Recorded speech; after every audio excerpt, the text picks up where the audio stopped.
जय श्री राम प्यारे विद्यार्थियों। श्री राम इंग्लिश क्लासेस में 12वीं क्लास के सभी विद्यार्थियों का हार्दिक स्वागत, वेलकम। देखो बेटा, हम सिंथेसिस टॉपिक चल रहा है अपना काफ़ी दिन से, जिसके अंदर अपने कॉम्प्लेक्स सेंटेंस बनाना सीख रहे हैं। और कॉम्प्लेक्स सेंटेंस में हमने नाउन क्लोज को बनाना सीख लिया था, एडजेक्टिव को सीख लिया था, एडवर्ब क्लोज चल रहा था अपना, और एडवर्ब में भी टाइम क्लोज सीख रहे थे। और टाइम के अंदर हमने टाइम में यूज होने वाले खूब सारे कंजक्शन पढ़े हैं। आज टाइम क्लोज की ये लास्ट क्लास रहेगी, जिसके अंदर हम सीखने वाले हैं एज का प्रयोग क्यों करते हैं, वेल का प्रयोग क्यों होता है, किस अर्थ में होता है। तो ध्यान दें, सीधे मैं पॉइंट पे आ जाता हूं। अपने बात कर लेते हैं जिस टॉपिक को पढ़ रहे हैं। सुनिएगा, क्या पढ़ रहे हैं? एडवर्ब क्लॉज का प्रयोग करके कॉम्प्लेक्स सेंटेंस बनाना। किसमें? सिंथेसिस में। टाइम क्लोज में आज पढ़ने वाले हैं एज का प्रयोग, और एज का मीन क्या होगा? ठीक उसी समय। अब ये बात आपको ध्यान रखनी है कि क्यों होगा और कैसे होगा। तो ये मैंने लिखा है एज प्लस सिचुएशन का मतलब रीजन, बिकॉज, चूंकि, क्योंकि। एज प्लस सिचुएशन को समझने के लिए ये दोनों जब ऐड हो जाते हैं तो ये बन जाता है। मेरे कहने का मतलब, किसी भी सिचुएशन वाले सेंटेंस से पहले आप एज का प्रयोग करोगे तो फिर बनेगा बिकॉज। बिकॉज का मतलब चूंकि, कारण। क्या कारण था कि ऐसा हुआ? खैर, एग्जाम्पल से सीखेंगे, बेहतर समझ में आएगा। ही वॉज नॉट देयर, वो वहां नहीं था।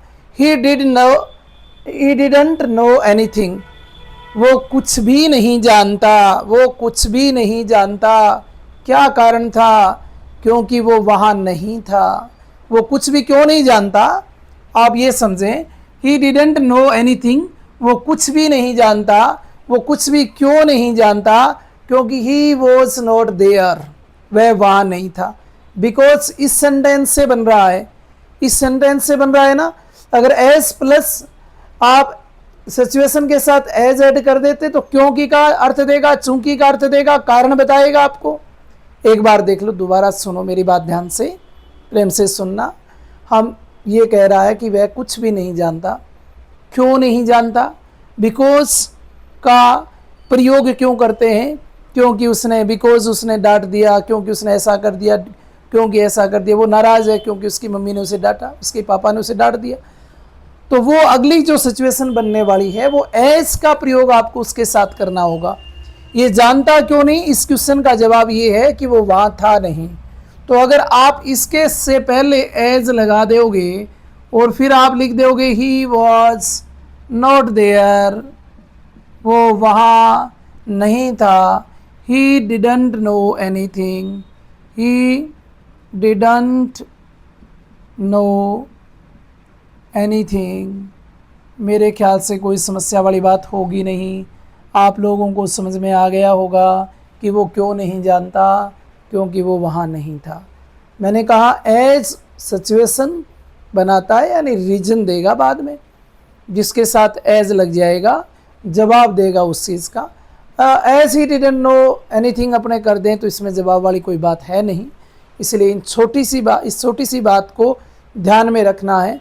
एज का प्रयोग क्यों करते हैं, एक और देख लेते हैं। शी डिडंट लर्न एनीथिंग, उसने कुछ भी लर्न नहीं किया था, उसने बिल्कुल भी याद नहीं किया था। शी वॉज एब्सेंट, वो अनुपस्थित थी। शी डिडंट लर्न एनीथिंग, उसने कुछ भी याद नहीं किया था। कारण क्या था? एज शी वॉज एब्सेंट, क्योंकि वो क्या थी? अनुपस्थित थी। अगर हम इस सेंटेंस से पहले एज का प्रयोग कर दें तो फिर हमारा सेंटेंस एज प्लस सिचुएशन बन जाएगा, जो बिकॉज का जवाब देगा। तो कहाँ करें एज का प्रयोग? इस सेंटेंस को भले ही आप पहले ले आओ और उससे पहले एज लगा के लिख दो। एज सी वॉज एब्सेंट, चूंकि वो अनुपस्थित थी, प्रेजेंट नहीं थी वहाँ। She didn't learn anything, she didn't learn anything. बस ये हो गया अपना कॉम्प्लेक्स सेंटेंस। कब करना है, सिचुएशन बनानी पड़ेगी, आपको ध्यान रखना, दोनों सेंटेंस को ध्यान से पढ़ना होगा। उसके बाद फिर आपको एज का प्रयोग करना है। और मैं तो ये कहूँगा कि शुरू में ही कर दे बेटा, बाद वाला सेंटेंस हो तो भी उसको पहले उठा के यहाँ पे ले आओ। आज दूसरा जो पढ़ने वाले हैं व्हाइल के बारे में, जिसका मीन होता है जब, जिस समय, उस समय तक। क्यों इसका प्रयोग करते हैं? जब दो एक्शन साथ साथ होते हैं, आप सेंटेंस पढ़ोगे और सेंटेंस पढ़ के आपको लगेगा कि अरे ये काम भी इसी समय हो रहा था और उसके साथ दूसरा काम भी हो रहा था, दो काम एक साथ चल रहे होंगे, इसका मतलब आपको किसका यूज करना है? व्हाइल का यूज करना है। देखो, I met a lot of people, मैं बहुत सारे लोगों से मिला। आई वॉज ऑन हॉलीडे, जब मैं छुट्टी पे था। तो दो काम, आप एक छुट्टी पर थे और आप लोगों से मिल रहे थे। आप ये भी कह सकते हैं कि मैं जिस समय छुट्टी पर था उस समय मैं बहुत सारे लोगों से मिला। बहुत सारे लोगों से मिले कब आप? I met a lot of people, बहुत सारे लोगों से मिले कब? आई वॉज ऑन हॉलीडे, जब मैं छुट्टी पे था। आप ये कहना चाह रहे हैं जिस समय मैं छुट्टी पे था, जिस समय आप छुट्टी पे थे, तो फिर यहीं लगाइए ना, यहीं व्हाइल का प्रयोग करिए और जैसे सेंटेंस दे रखे हैं वैसे के वैसे वापस लिख दो। आप लोगों से कब मिले? आप लोगों से कब मिले? आप लोगों से तब मिले जब आप छुट्टी पर थे। तो आई वॉज ऑन हॉलीडे। मेरी बात समझ में आई क्या बेटा?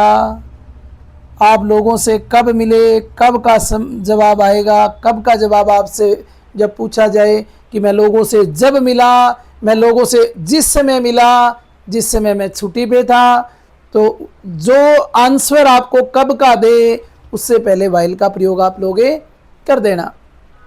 अगला और देखो, she drives the car, she talks on phone. देखो, एक तो ये गाड़ी चला रही थी, दूसरा फोन पे बात कर रही थी, दोनों काम साथ साथ चल रहे हैं ना, तो आप इसमें भी यहाँ इसका प्रयोग कर सकते हैं।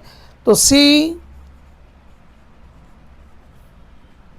ड्राइव द कार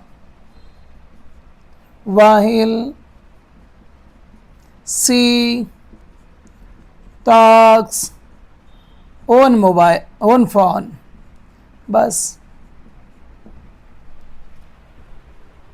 इस तरह से आपको व्हाइल का और एस का यूज करना है। देखो बेटा, मैं एक भी कंजक्शन यहाँ मिस करते हुए आगे नहीं बढ़ रहा हूँ। टोटल जितने कंजक्शन है वो सारे टाइम क्लोज वाले, टाइम बताने वाले सारे क्लोज कंजक्शन मैं यहाँ बता रहा हूँ। एक बात और सुन लें, जैसे ही अपना टॉपिक कंप्लीट हो जाएगा, चिंता ना करें, बहुत सारे एग्जाम्पल की मैं आपको यहाँ प्रैक्टिस करवाने वाला हूँ। आप तो ये समझने का प्रयास करें साथ साथ, और उसके बाद अपने नोट्स बनाने का प्रयास करें। उसके बाद आपकी इतनी एक्सरसाइज हो जाएगी, जैसे ही आपके नोट्स बन के तैयार होंगे, मैं वादा करता हूँ वार्षिक एग्जाम तक मैं आपके इतनी आपकी एक्सरसाइज करवा दूंगा, इतने एग्जाम्पल आपके सामने रखने वाला हूँ कि वहाँ से आपको कोई भी कभी भी समस्या आएगी नहीं। आज की क्लास में हमने टाइम को बताने वाले जितने भी कंजक्शन थे आज की क्लास के साथ हमने कंप्लीट कर लिए हैं। कल हम नई क्लास में फिर पढ़ेंगे एडवर्ब क्लोज ऑफ पैलेस, स्थान की बात करेंगे, और ये पैलेस वाला जो है वो कल ये कंप्लीट हो जाएगा। तो अपने एडवर्ब क्लोज को आगे बढ़ा रहे हैं धीरे धीरे। उम्मीद करता हूँ कि क्लासें आप लोगों को समझ आ रही होगी। अगर एक बार में नहीं आ रही तो आप दूसरी बार देखिएगा, समझ आएगी। जहाँ भी दिक्कत आए आप मुझे कमेंट कर दें, या फिर फ़ोन कर लें कि सर मुझे यहाँ समस्या आ रही है, तो मैं आपकी उस समस्या का समाधान करूँगा, निश्चित रूप से करूँगा। मेरे नंबर आप नोट कर सकते हैं 9602099279। आप इस नंबर पे कांटेक्ट कर सकते हैं। आप बता सकते हैं कि आपको कहाँ समस्या आ रही है। अगर किसी चीज़ में समझने में दिक्कत है, जैसे मैं समझा रहा हूँ आपको समझ नहीं आ रहा, तो भी आप एक बार मुझे ज़रूर बताएंगे। मैं आपकी समस्या सुनूंगा, उसका समाधान भी करूँगा। तो आज के लिए बस इतना ही। जय Shri Ram, best of luck, God bless you.